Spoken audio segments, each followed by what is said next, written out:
என் அன்பு சகோதர சகோதரிகளே, இயேசு கிறிஸ்துவின் இனிய நாமத்தில் உங்களை வாழ்த்துகிறேன்.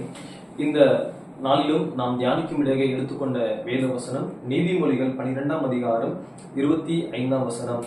மனுஷனுடைய இருதயத்தில் உள்ள கவலை அதை ஒடுக்கும், நல் வார்த்தையோ அதை மகிழ்ச்சியாக்கும். மனுஷனுடைய இருதயத்தில கவலை. இன்னைக்கு கவலை இல்லாத மனிதர்கள் யாருமே இல்லை.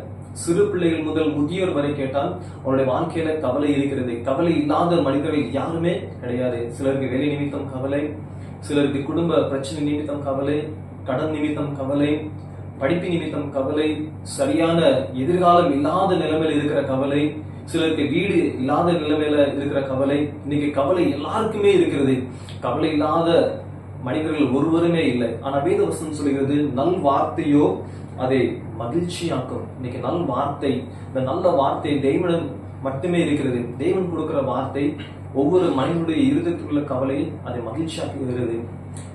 வேதவசனம் சொல்லுகிறது, பிலிப்பியர் 4ஆம் அதிகாரம் அதன் 6ஆம் வசனம் சொல்லுகிறது, நீங்கள் ஒன்றுக்கும் கவலைப்படாமல் எல்லாவற்றையும் குறித்து உங்கள் விண்ணப்பங்களையும் ஸ்தோத்திரத்தோடு கூடிய ஜெபத்தினாலும் வேண்டுதலினாலும் தேவனுக்கு தெரியப்படுத்துங்கள். பொதுவாக நமக்கு கவலை இருந்தால், கஷ்டங்கள் இருந்தால், நம்ம மனிதர்களை தேடி மனிதர்களிடம் நம்முடைய கவலைகளும் சொல்கிறது உண்டு.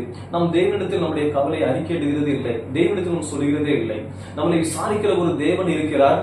அவர் நம்முடைய கவலைகள், கண்ணீர்கள் எல்லாவற்றையும் மாற்றுகிற தேவனாக இருக்கிறார். ஆனால் நம் தேவனை மறந்து மனிதர்களிடம் நாம் சொல்வது உண்டு. ஆகவே இந்த நாளில நம்மளுடைய கவலைகள் எதா இருந்தாலும் சரி, என்ன பிரச்சனை இருந்தாலும் சரி, நம்ம முதலாவது தேவனுக்கு நம்ம தெரியப்படுத்த வேண்டும்.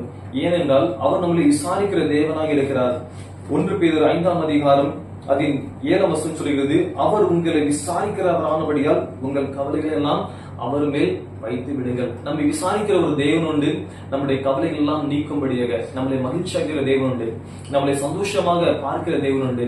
இன்றைக்கு நம்மளுடைய கவலைகள், கண்ணீர்கள், ஏதாவது பிரச்சனைகள், போராட்டங்கள் இருந்தால் நாம் அதை தேவனுக்கு நம்ம தெரியப்படுத்துவோம்.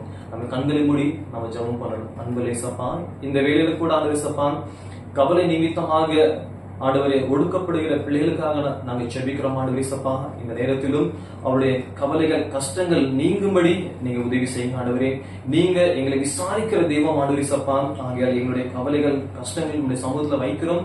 ஆண்டவரே, கவலைப்படுகிற ஒவ்வொருவரையும் நீங்க சந்தோஷப்படுத்துங்க. ஆண்டவரே, அவங்களுடைய இருதயம் சந்தோஷமாக மகிழட்டும். ஆண்டவரே சப்பான், ஆண்டவரே, ஒருவேளை வியாதியோடு, பிரச்சனையோடு, ஆண்டவரை கவலையோடு இருக்கிற பிள்ளைகளுக்கு ஆண்டவரை நீங்க புது ஜீவனை கொடுத்து அவங்களை ஆசீர்வதிக்க வேண்டும் என்று ஜெபிக்கிறோம்.